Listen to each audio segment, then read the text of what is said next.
तर बघा मंडळी, आता मी एक अनुभव सांगते तुम्हाला जीवनातला आपल्या. तर आई जेव्हा जिवंत होती तेव्हा बघा आईचा रोज फोन यायचा आणि आई बोलायची, तेव्हा मला वेळ नसायचा. तर मी काय करायची, 5-10 मिनटं बोलली की आई मी थोडं कामात आहे, नंतर मी बोलते असं म्हणून फोन ठेवून द्यायची, कारण कामं असायची माझ्या मागे.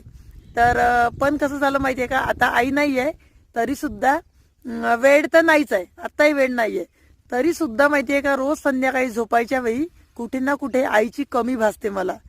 तर तिच्या फोनची आठवण येते. आता फोन आईचा येत नाही कारण ती या जगात नाही, पण कुठेतरी काहीतरी जीवनात काहीतरी कमी पडली आहे असं वाटते, काहीतरी राहिलं आहे आपलं अधुरं, हा विचार नेहमी डोक्यात येतो.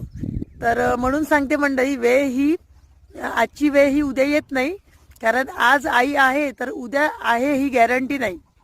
म्हणून जोपर्यंत आई वडील आहे तोपर्यंत त्यांच्याशी मनसोक्त असं बोलून घ्या, कारण जीवनामध्ये